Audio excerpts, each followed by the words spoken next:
and Bernard Hawksfall as Harry Lawson, and Geoffrey Banks as Professor Van Hardwig in A Journey to the Center of the Earth. The novel by Jules Verne, adapted for radio in 8 parts by Howard Jones. Part 6, The Hurricane.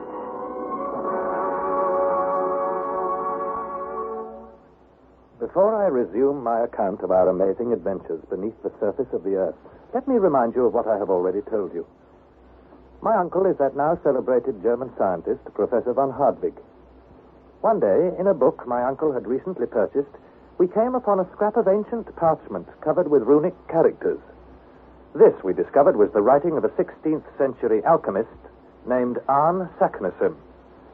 In a few words, Saknussemm described how he had made a journey to the center of the earth by descending the crater of an extinct volcano in Iceland. My uncle, being impulsive as well as clever, insisted that we follow in the footsteps of Saknussemm. So, accompanied by our faithful guide, Hans Bjelke, we too descended the Snæfells's volcano. How we nearly died of thirst, how I became separated from my companions and all but lost my reason, how we set sail on a raft on a great subterranean ocean called the Central Sea, all this I have already told you. And then we witnessed a fearful battle between prehistoric monsters. The ichthyosaurus, or great fish lizard, and a sea crocodile, the plesiosaurus.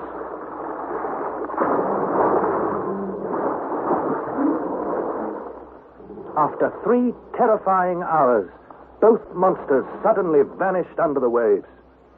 But presently the plesiosaurus rose again to the surface, writhing horribly in its death agonies.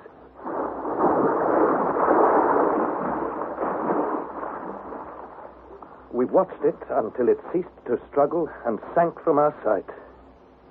And I thought, so much for the plesiosaurus. But what about the victor, the ichthyosaurus? Has he gone down to some undersea cavern to rest and lick his wounds? Or will he reappear to destroy us? Suddenly, Hans said, "Ah, the wind! The wind! He freshens! See, the sail is filled! We fly! We fly!" Wednesday, August 19th. The wind, which is now blowing violently, has helped us to escape from the scene of the battle. With his usual imperturbable calm, Hans remains at the rudder.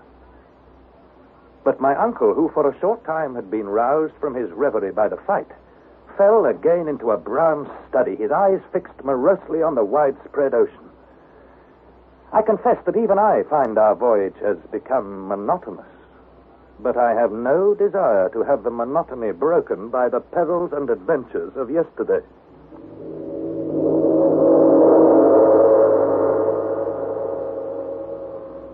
Thursday, August 20th. The wind is now north-northeast and blows very irregularly in fitful gusts. The temperature is high. We progress at an average speed of about 10.5 miles an hour. About 12 o'clock, we heard a sound like thunder. I note down this fact without suggesting any reason for it. My uncle had his own theory. Not thunder, I think. No. It is my belief that there's some distant rock or island. What we hear is the sea breaking violently against it. Hans, leave the tiller, climb the mast. Up with you. So, up. Now look all around you. What can you see? I can see... Yes. I can see nothing. Nothing?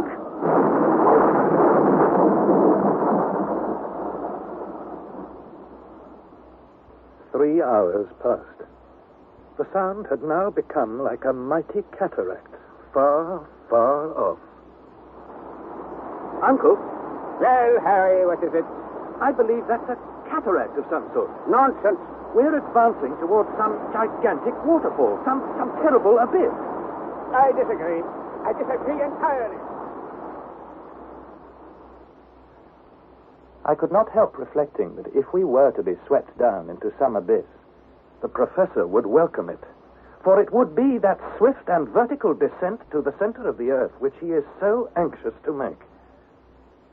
But what, in fact, was this strange sound? And where did it come from? It struck me that if it came from a cataract, as I believed, if, in other words, this great underground sea cascaded into a lower basin, the current would become stronger and its swiftness would afford me some idea of the peril which faced us.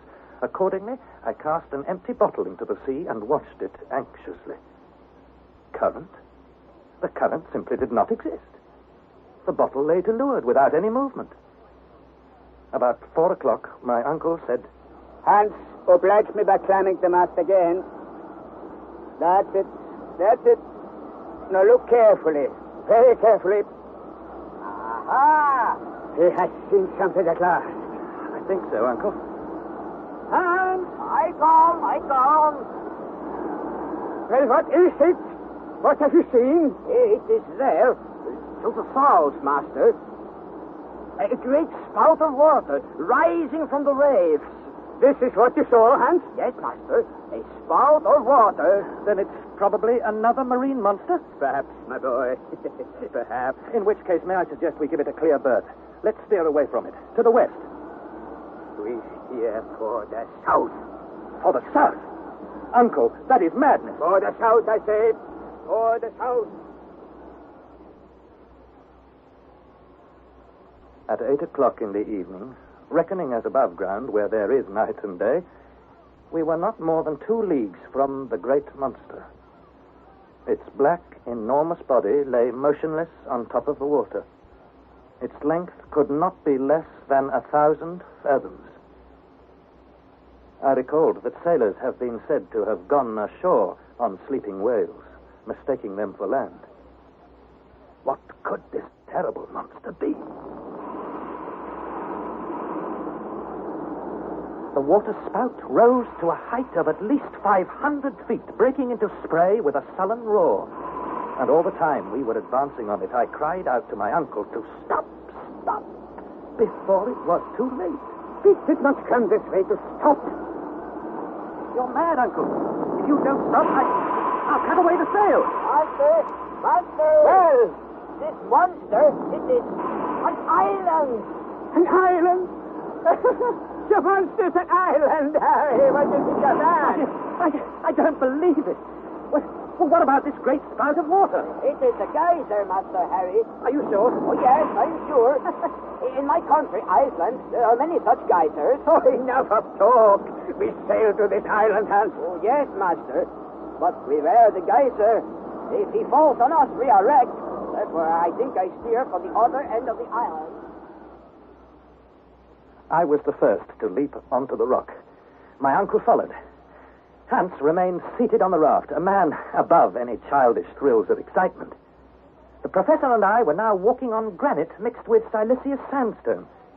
It shivered under our feet like the sides of a boiler and was burning to the touch. One moment, Harry. Have you brought the thermometer? Yes? This water is running from the basin where the geyser rises. Now, what is the temperature? 163 degrees. So? And that, Uncle, contradicts all your theories on the subject, doesn't it? What are you saying? Explain yourself. Well, the water obviously comes from some place where the heat is intense, and that place is directly beneath our feet. Certain it is beneath our feet. What about it? Well, doesn't it confirm the central heat theory? The deeper you descend, the hotter it becomes. Hot! The water is hot, and that's all. What does it prove against my theory? Nothing, I suppose. But, Uncle, sooner or later we shall arrive in some region where the central heat will be insupportable. It will be as hot as the Hades of the ancients, believed by them to be the center of the earth. Now, we shall see. But now we must give a name to this island. Yes, indeed. I named this Harry's Island. Thank you, Uncle. You don't need to thank me. I care nothing for your theories. Nothing at all. Come. It is time we were going. So at length we took our departure, going round the rather dangerous projecting rocks on the southern side. Hans had taken advantage of our halt to carry out some repairs to the raft. Not before they were needed, I might add. Before we set sail, I made some observations and calculations to put down in my journal. Since we left Port Gretchen, we had traveled 270 leagues, more than 800 miles on this great subterranean sea. We were, therefore, 620 leagues from Iceland and exactly under England.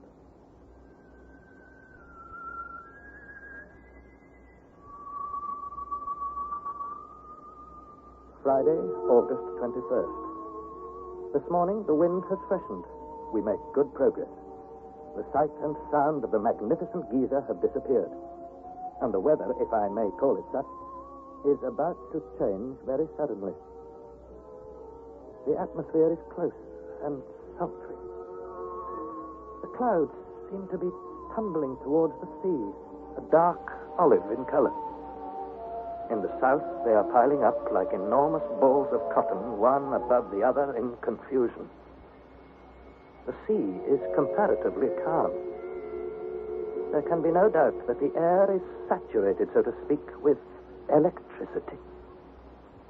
My hair literally stands on end, as if under the influence of a galvanic battery. I am writing at 10 in the morning. The portents of a storm become more and more pronounced. The wind has softened as if taking breath for a renewed attack. Above us, the vast funereal pall of cloud hangs like a huge sack. I try to ignore the menacing signs all about us, but I cannot help remarking it looks as if we are in for some dirty weather.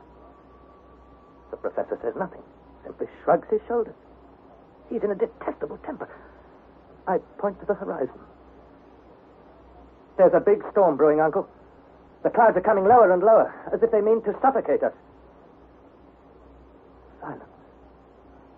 Nothing stirs. Now the wind has dropped entirely. It is as if nature has ceased to breathe.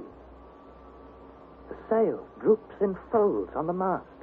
We are motionless on a dark sea that is as smooth as glass. I reflect that if the wind rises with sudden violence, our sail may be the death of us. I say, lower the sail. It's only common sense. No! I tell you 100 times no. If the wind strike into its words, let the storm sweep us where it will. Only let me see the glimmer of a coast, the line of rocky cliffs. Even if they dash us into 1,000 pieces. But, Uncle! You will keep up the sail whatever happens. Keep it up! The professor had scarcely spoken when the storm burst. The rain falls like solid rods of steel. The wind rises to a raging tempest blowing from the most distant corners of the cavern from every point of the compass. It roars, it screams, it shrieks like demons let loose. The raft leaps wildly over the waves.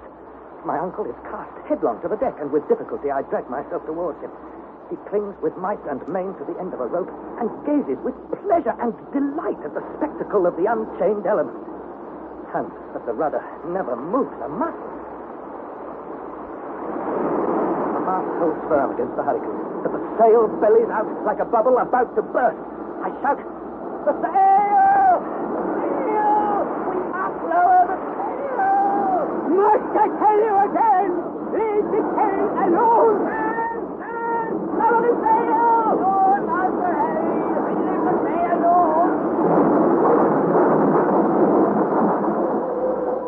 And now to the fearful claps of thunder are added dazzling flashes of lightning such as I have never seen before. The flashes cross one another, hurled down from every side. Hailstones striking the metal of our boots and our weapons are luminous. The waves rising above us like fire-eating monsters. The crests surmounted by great cones of flame.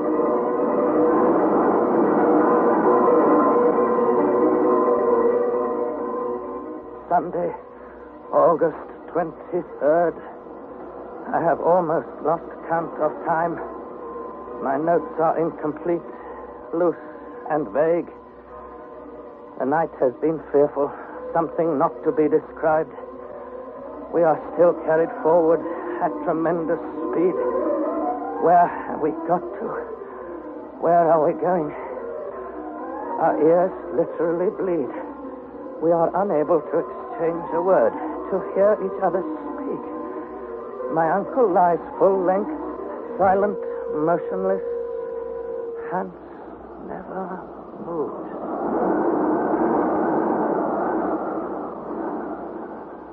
It seems this terrible storm will never end.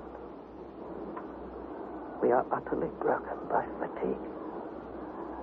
We are heading southeast, always southeast. Already we have covered 200 leagues from Harry's Island. We have lashed every piece of cargo to the raft, otherwise it must have been swept away. Also, we have tied ourselves to the mast, each man lashing the other. The waves sweep over us, so that we are often underwater. For 3 days and 3 nights, we have not spoken. We open our mouths, we move our lips, but no sound comes. My uncle contrived to get his head close to mine. From pure intuition, I fancy, he said to me, "We are lost." So now I take out my notebook and I write as well as I can. Take in sail. He nods his head. And at this moment, a disc or ball of fire appears on the very edge of our raft. The sail is carried away bodily.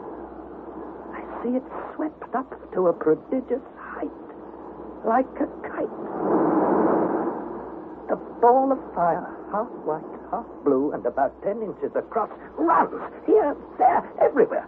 It is swept towards Hans, towards my uncle. A stench of nitrous gas fills the air. And I am ready to choke. On my feet. I cannot move my feet. This globe of electric fire has turned all the iron on board into magnets or lodestones. Our instruments, our tools, and then suddenly the ball of fire bursts.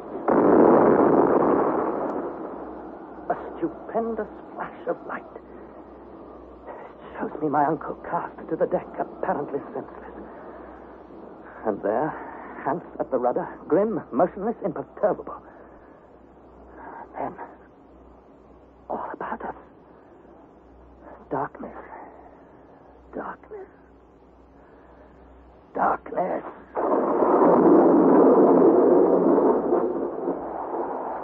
Tuesday, August 25th. The hurricane continues. Where are we going? Where? Our speed is terrific. We must have passed under England, under the Channel, under France, probably under the whole extent of Europe. Master Harry! What's that? Someone called my name? Master Harry! And Master Harry! You hear? here? Yes, I hear. And Something else? There is land yonder. The sea is smashing on rocks. They are close. They are very close. oh, land. No, it can't be. You imagine it.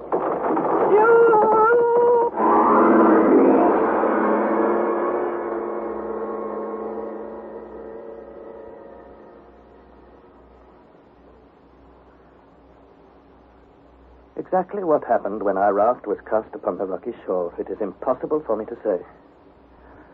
I felt myself thrown into the raging seas, and I was saved from death only by the determination of the faithful Hans, who seized me and carried me far out of the reach of the waves and laid me down upon a wide expanse of sand. And here, some time later, I found myself in the company of the professor. Some overhanging rocks afforded us a slight protection, and under this shelter, Hans prepared some food, which I, however, was unable to eat. Exhausted by 3 weary days and nights, we fell into a heavy sleep. The next day, when I awoke, the change was magical. Every trace of the storm had vanished. The wind was gentle and the sea quite calm. I was greeted by the first happy remarks I had heard from my uncle for many a day. Well, well. How are you, Harry, my dear boy? You slept soundly. Well, what is the matter with you? Cannot you say whether you slept well or not? Yes, I've slept well, Uncle. But every bone in my body aches. Oh, you appear to be very cheerful this morning. Never happier in my life, dear boy. We have at last reached our long-wished-for port. Do you mean this is the end of our expedition? No, not yet. But we have reached the further side of the great central sea, the sea which I thought would never end. So now we can resume our journey by land, our real journey to the center of the earth. Uncle, what about getting back? Back to the surface? Getting back? What a question to ask. When we reach the center of the earth, we shall find a new road to lead us back to the surface. And if there is no new road? Then we shall turn about and return by the way we came. In that case, we shall have to repair the raft. And what about the equipment? There's very little missing as far as I can see. We have lost all our guns. We haven't a weapon between us. No weapons. Only this gunpowder. Well, as we have no guns, all we do is give up the idea of hunting. But our scientific instruments, Hansel, what about them? Here, the thermometers, the chronometer, the compass, and this, what you call it? The manometer, the most valuable of all. With this, I can calculate our depth as we progress. With this, I shall tell when we have reached the center of the earth. And food. How much is left, huh? Well, the food is here, in these boxes. There are biscuits, salt meat, fried fish, freedom. It is all good. If we are careful, it will last 2, 3, 4 months. Yes, 4 months, I think. 4 months? Oh, then we shall have plenty of time to reach the center of the earth. And to come back again. And with the food that is left over, I will give a grand dinner to all my scientific colleagues in Hamburg. But at this moment, Uncle, we are somewhere under the Mediterranean.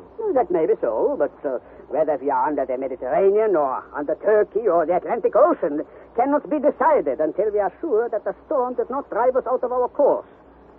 However, we can easily decide by taking our bearings. Come, let us... The professor stepped out eagerly towards the rock where Hans had laid out our instruments. He was gay and light-hearted, to all appearances a young man again. I had never known him so amiable and cheerful. I followed him, anxious to know whether I had made any mistake in my estimate of our position. My uncle took up the compass, gave it a shake to bring it to life, placed it again on the rocks, and bent his eyes eagerly over it. For some moments he was silent. Slowly he rubbed his eyes and looked again. And then... No. It is not possible. What's the matter, Uncle? Uncle, what's wrong? I cannot... Look at the compass. The needle's pointing to the shore. Exactly. Then the shore is to the north. The sea is to the south. You realize what this means? Now, wait a minute. Perhaps it's not working properly, Uncle. I'll give it another shake. There. Let it settle. It has settled precisely as before. The needle points to the shore. There must have been a slant of wind during the storm. We've been carried back to the shores of Port Grayton. The shores we left, apparently for ever so many days ago.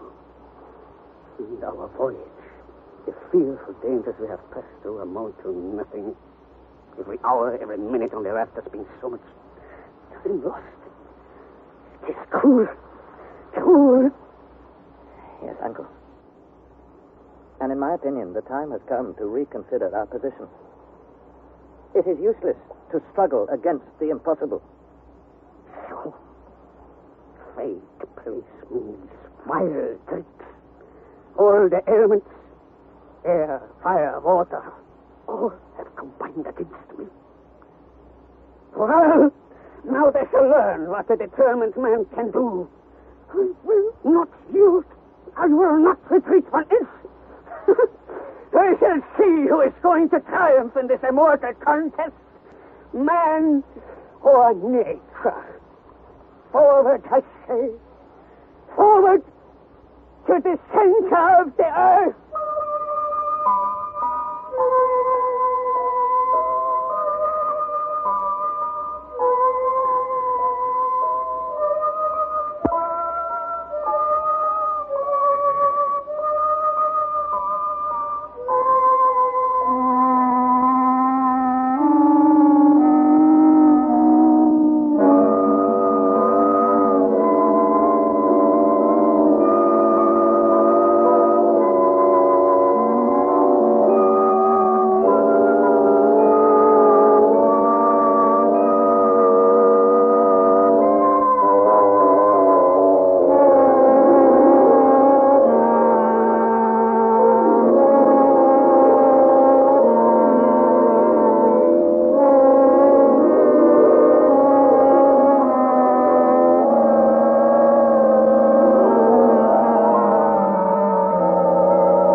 sixth installment of A Journey to the Center of the Earth, adapted by Howard Jones from the novel by Jules Verne. The cast was as follows. Harry Lawson was played by Bernard Horsfall, Professor von Hadwig by Geoffrey Banks, and Hans Bjolke by John Daglish. It was produced in the north of England by Trevor Hill. We invite you to listen to the seventh installment of this serial next Thursday at the same time, that is 5:25, on this service, that is Radio 4.